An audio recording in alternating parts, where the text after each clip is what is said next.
Welcome back friends. आज की movie बहुत इंटरेस्टिंग है जो बेस्ड है एक खास रिश्ते पर, यानी घर के जमाई राजा फुप्पड़ जी पर। फुप्पड़ जी यानी फूफा जी। ये मूवी कहीं ना कहीं आपको अपनी लाइफ से, अपने रिश्तों से जुड़ी हुई लगेगी। फुप्पड़ जी के घर में खास पोजीशन है, हर छोटा बड़ा काम उनकी रजामंदी से होता है।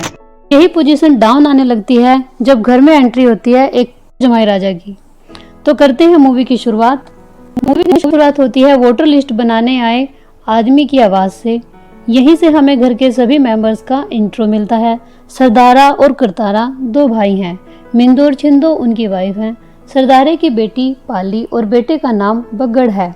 उसकी वाइफ और दो बच्चे हैं। करतारे की बेटी माटो और बेटे का नाम मिट्ठू है। मूवी के मेन कैरेक्टर यानी फुप्पड़ जी का नाम है अर्जुन सिंह, जिनके ससुराल में अलग ही ठाठ हैं। घर के हर काम में फुप्पड़ जी की राय ली जाती है। मूवी के फर्स्ट सीन में हम देखते हैं कि सरदारे की बेटी पाली को देखने लड़के वाले आए हुए हैं, पर लड़की वाले लड़की को दिखाने में टाल मटोल कर रहे हैं क्योंकि फुप्पड़ जी नहीं आए हैं। सरदारा कहता है कि जब तक फुप्पड़ जी नहीं आएंगे तब तक वो लड़की उन्हें नहीं दिखाएंगे। टाइम पास के लिए बिचौलिए लड़के वालों को उनका कभी घर दिखा रहे हैं तो कभी उनके गाय भैंस, यहाँ तक कि लड़के के दादा के मना करने पर वो उन्हें जबरदस्ती उठाकर ले जाते हैं। खैर काफी देर बाद मिट्ठू आकर बताता है कि फुप्पड़ जी आ गए हैं। इस पर लड़के की माँ कहती है कि वे फुप्पड़ नहीं लड़की देखने आए हैं। विचोले कहते हैं कि इस घर में लड़की देखने से पहले फुप्पड़ देखना पड़ता है। जिसे जब देर से आने का कारण पूछा जाता है तो फुप्पड़ जी कहते हैं कि देर को क्या लड़के की उम्र निकल चली थी। मैं इस घर का जमाई हूँ और जमाई लेट आए या सवेर, ससुराल वालों का फर्ज है जमाई का इंतजार करना। खैर फुप्पड़ अपनी खास कुर्सी पर विराजमान होते हैं और रिश्ते की बात शुरू होती है, पर फुप्पड़ जी लड़के वालों की हर बात काट देते हैं। जैसे लड़के वाले पूछने पर बताते हैं कि हमारे पास 22 किले हैं, तो फुप्पड़ कहते हैं कि हमारी लड़की तो दिहाड़ीदारों की रोटियां ही पकाती रह जाएगी। लड़के वालों ने कहा लड़का कुछ खाता पीता नहीं। फुप्पड़ जी ने कहा क्यों, लड़का बीमार है। लड़के वाले कहते हैं कि मतलब लड़का नशा पत्ता कुछ नहीं करता। फुप्पड़ ने कहा कि ऐसे जमाई का क्या फायदा जो ससुराल आके लल करे ना मारे। विचोलियों ने बताया कि लड़के के घर में सब सरकारी जॉब पर हैं और लड़का भी कोई अफसर ही बनेगा। तो फुप्पड़ ने कहा फिर तो लड़के में कोई नुक्स जरूर होगा। तो उन्होंने कहा कि नहीं जी, कोई नुक्स नहीं है और साथ में लड़का उनका इकलौता वारिस है। फुप्पड़ जी बोले इकलौता वारिस है। फिर फैसला हो गया। ये सुनते ही सब खुश हो जाते हैं, एक दूसरे को बधाइयां देने लगते हैं। पर फुप्पड़ कहते हैं कि फैसला ये है कि हमारी इस रिश्ते से कोरी ना है। फुप्पड़ जी के बिहेवियर से इरिटेट होकर लड़के वाले वहां से चले जाते हैं। घर वाले सभी इस बात से परेशान हैं कि इतने अच्छे रिश्तों को फुप्पड़ जी ने ना क्यों कर दी, पर कोई भी ये बात फुप्पड़ यानी अर्जुन सिंह से पूछने की हिम्मत नहीं जुटा पा रहा। रात में अर्जुन अपनी हमेशा की तरह अपनी बहादुरी के किस्से घर वालों को सुना रहा है, जो वो हमेशा सुनाता है। एक रेलगड्डी वाला और दूसरा अकेले 30 काले कच्चे वालों की पिटाई करने वाला। अगर कोई उनकी दलेरी पर जरा भी शक करे या उनकी थोड़ी सी नामोशी हो तो फुप्पड़ झट से अपना शब्द बाण चलाने से नहीं चूकते। वो कहते हैं कि अच्छा फिर ठीक है, मैं गांव चलता हूँ। गांव यानी अपने घर। और सब उन्हें मनाने लग जाते। खैर इन सब बातों में रात हो जाती है। पंखे के सबसे आगे फुप्पड़ का बिस्तर है। मिट्ठू मच्छरों के काटने की शिकायत करता है तो उसकी ताई जी कहती हैं कि पुत्र अगर नींद नहीं आ रही है तो चलो हम बातें करते हैं, तो बताओ तुम बड़े होके क्या बनोगे। इस पर मिट्ठू कहता है कि जो हिसाब किताब है मैं तो बड़े होके फुप्पड़ ही बनूंगा। खैर अगली सुबह फुप्पड़ अपनी खास कुर्सी पर बैठे हैं और पूरे परिवार को बुलाते हुए कहते हैं कि मुझे पता है कि जब से मैंने लड़के वालों को रिश्ते से ना करी है तुम्हारे मुंह उतरे हुए हैं, पर तुमने तो बस घर और लड़के की जमीन देख ली और कुछ नहीं। पर मैंने पता किया है कि लड़का एक नंबर का नशेड़ी है और हमारी पाली उसके साथ बिल्कुल भी खुश नहीं रहेगी। मुझे तुम सबकी फिक्र है क्योंकि मेरे तो कोई औलाद है नहीं, तुम सभी मेरा परिवार हो। पर अब पाली के रिश्ते की जिम्मेदारी मेरी है। चेंज होता है। अर्जुन का पशु मेले में चंद नाम के लड़के से झगड़ा हो जाता है। दोनों एक दूसरे को धमकी देते हुए वहां से चले जाते हैं, पर झगड़ा अभी भी खत्म नहीं हुआ। अब दोनों बैलों की बोली में अपने सींग फंसा लेते हैं, मतलब एक दूसरे से बढ़कर बोली लगाते हैं और देखते ही देखते बोली लड़ाई का रूप ले लेती है। साथ वाले उन्हें रोकते हैं। दोनों एक दूसरे को दोबारा सामने न आने की चेतावनी देते हुए वहां से चले जाते हैं। नेक्स्ट सीन अर्जुन सिंह के गांव लहारी खेड़ा का है। जहां अर्जुन की मां गुरुद्वारे से लौटी बहू को कह रही है कि वह जहां मर्जी मत्थे टेक ले, उसे बांझ ही रहना है। अर्जुन की दूसरी शादी की बात भी करती है, जिसे अर्जुन के पिता सुन लेते हैं और अपनी पत्नी को चेतावनी देते हुए कहते हैं कि वह आज के बाद बहू से कभी इस तरह से बात ना करे। सीन चेंज होता है। विचोले पाली के लिए एक नया रिश्ता लेकर आए हैं। अर्जुन के पिता भी वहाँ मौजूद हैं। बातों बातों में पता चलता है कि लड़का अर्जुन के पिता के दोस्त का भतीजा है। फिर क्या था, अर्जुन वहाँ पहुंचकर भी रिश्ते में मीन मेख नहीं निकाल पाता, क्योंकि गारंटर इस बार कोई और नहीं उसके पिता हैं। लो जी शादी की रौनकें लग जाती हैं। घर में हर छोटी बड़ी बात फुप्पड़ जी की पसंद से की जा रही है। लड्डू में मीठा तक फुप्पड़ के स्वादानुसार रखा जा रहा है। मिलनी शुरू हो जाती है।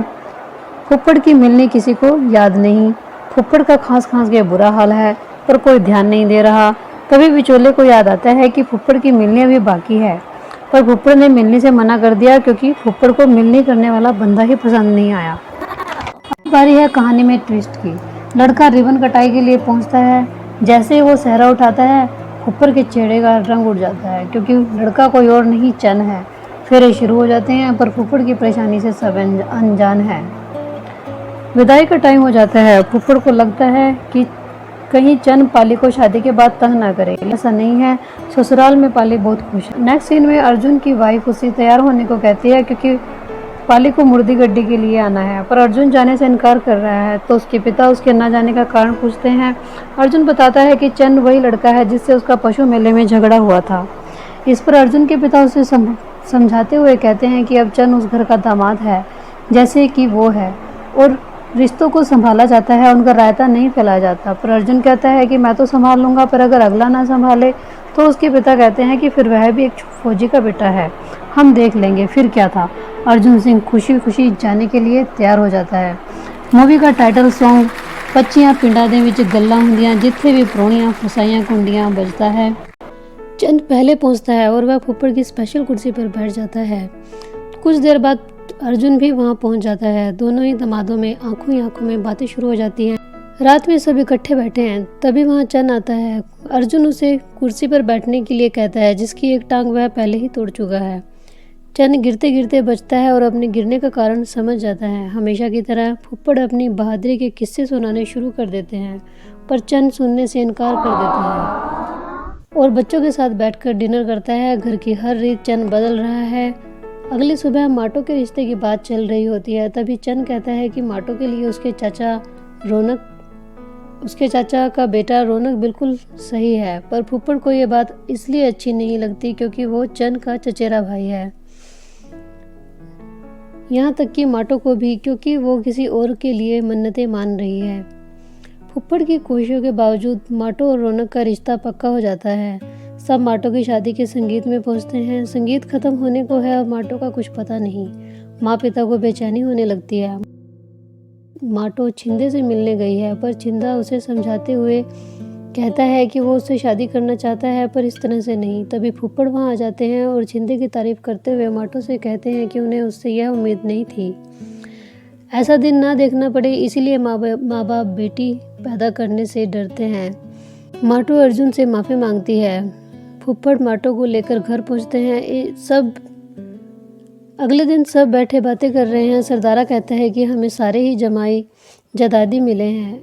अब देख लो, अर्जुन सिंह के पास 13 किले हैं, चंद के पास 15 और माटो को घर वाले के पास तो 17 किले हैं। इस पर चंद कहता है कि हमारे पास तो 15-17 ठीक हैं, पर फुप्पड़ जी से पूछ लो, इनके 13 किले हैं या 9 ही बचे हैं, और 4 किले इन्होंने अपनी किन अयाशों में बेच दिए हैं। इस पर सब हैरान होकर अर्जुन सिंह से क्वेश्चन करने लगते हैं।